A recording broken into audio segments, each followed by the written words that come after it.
I'm Keith Baker, and today I'll be talking about achievement goal orientation, and in particular, I'll be defining the terms learning orientation and performance orientation. I will simplify some things to make the concept easier. I'll try and retain the gist of the meaning, however. If you want to know more, there are references in these slides and on the website that'll take you deeper if you'd like. I'll claim that we all face challenges in what we do. This is sort of a normal part of functioning in my domain, which is healthcare. I would say that it's pretty typical that we get poor evaluations from time to time, maybe from a patient, maybe from a nurse, maybe from a family member. We make medication errors from time to time, and on goes the list. There are quite a few things that set us back here and there, particularly in challenging situations. The question is, when something like that happens, what exactly is your goal? And there are two very different approaches to responding. Firstly, one response would be simply to master the challenge. The goal is to master whatever problem has arisen. If you have that response, that's called a learning goal. Some people call this a growth mindset right here. This is a very common term. A mastery orientation might be another way to refer to this. In other words, you want to master whatever is challenging in front of you. It's also sometimes called a task goal because your focus is the task itself. And in the literature, it's called a learning orientation or a learning goal orientation. You want to master the challenge. That is your goal. Now, in contradistinction is something called a performance orientation, which I'll describe here. If you have a performance orientation, when you have a setback, you want to demonstrate your ability, demonstrate your skill set, you want to validate your goal, you want to be perceived well, you have an appearance goal, or maybe even an ego goal, because it's all about how you look to others. In the literature, it's called a performance orientation because you want people to view your performance in a positive manner. I like the term validation goal because you want whatever it is you're doing to be viewed with validation, and when you have a setback, your validation is quite threatened. I'll define these further as you see here. A learning goal orientation is very straightforward. It's the active striving toward the development and growth in competence. That's the issue, that's the goal, improve competence, period. One of the implicit beliefs behind having a learning goal orientation is that your ability is actually malleable, changeable, or improvable. If you believe that, then you would use effort and strategy as your strategies to improve. In addition, when things didn't go well, you would think you perhaps hadn't put in enough effort or chosen the right strategy. That would cause failure. Conversely, if you're successful, you would think that your strategy and effort were paying off. You would also conclude if a task needed hard work, then that's typical, that you simply need to bring your strategy and effort to bear on the issue. Oftentimes, success is defined as improving and learning in and of itself. Of 40% of Americans, broadly speaking, dominantly have this learning orientation. In healthcare, it's more like 70%. In contrast, a performance goal orientation is quite different. If someone has a performance goal orientation, they are seeking to validate their own ability, gain favorable judgments about their attributes, and avoid negative judgments about their attributes or self at all costs. The implicit belief behind this orientation is that one's ability is actually fixed. And if you thought that and you didn't do well, you would think that you didn't have such an ability. You would think if you did well at something, you have the ability. If you failed at it, you don't have that ability. In addition, if a task needed hard work, you would assume that you don't have much of that ability. Therefore, you'd probably be better off just quitting. Success is oftentimes defined as doing better than other people. About 40% of Americans generally have this dominant goal orientation. Fewer, like I said before, perhaps 20 to 30% in healthcare. To paint the picture a little bit more clearly for what I'm talking about, giving you a sense for what this means, here are statements that were very satisfied when the following things happened. So you can see here, a learning-oriented individual would say they were very satisfied when these sorts of things happened. In terms of a validation or performance-oriented person, they would say they felt very satisfied when these sorts of things occurred. Importantly, I want to draw your attention to temporal comparisons. This means comparing your performance now to your performance prior or into the future. You're seeing improvement in your own work. It's a temporal comparison with the self.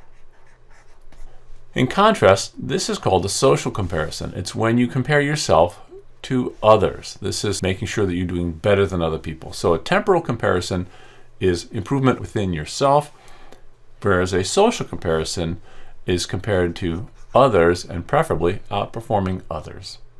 I want to be very clear here. People with both orientations want to perform well. The goal here is that when a person is confronted with a setback or a difficulty, the goals are really very, very different.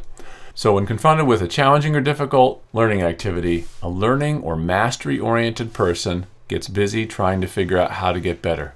That's their goal. In contrast, a performance or validation-oriented framework is really getting busy about what other people might think of them when thinking about how they're perceived in the eyes of others or validating their performance. It's a very different response than a learning orientation. I want to next paint a picture of what this looks like, maybe in what's called real life. So let's imagine you're in a difficult class in college. I'm going to use organic chemistry for an example. There you are, the teacher's up front talking about orbitals, pi orbitals, s orbitals. Most people get confused about that sort of a thing. So if you're a student and you're confused and not understanding what's going on, and if you had a learning orientation, then you are very likely to raise your hand and ask the teacher, "Dear professor, I don't understand this. Can you please re-explain it? Or can you compare and contrast the s orbitals and the pi orbitals because I'm lost at the moment? Or could you repeat something because I didn't pick up on it when you first said it?"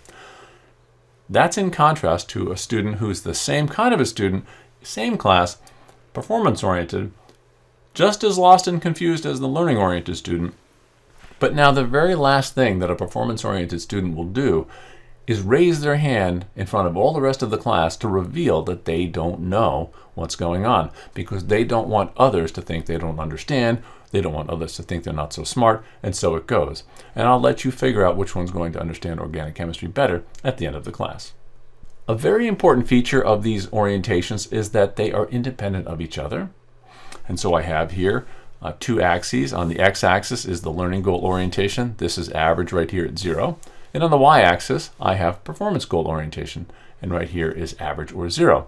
And what I draw your attention to is that within each person, we are mixes of these two things. And we can have lots of each, little of each, a lot of one and little of the other, and so it goes. The point being that they are relatively independent, which is a curious finding, but the literature bears this out. In addition, one can be learning-oriented in one domain, and that same person can be performance-oriented in another domain. For example, in school, one might be learning-oriented, but in performing arts, they might be quite performance-oriented. There are some very important boundary conditions here, which is to say that these achievement goal orientations really only matter in challenging or difficult circumstances.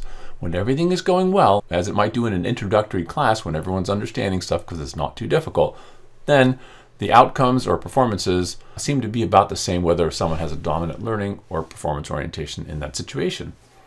In contrast, however, when setbacks and challenges arise, then adopting a learning orientation appears to confer an advantage in terms of performing better. So when all is well, this doesn't seem to matter. Therefore, when making A's in their classes, these orientations probably are not germane. In more difficult classes and challenging circumstances, or things go wrong from time to time, as in healthcare, this becomes quite important because a learning orientation is almost always advantageous. Just to clarify, the orientations are learning and performance.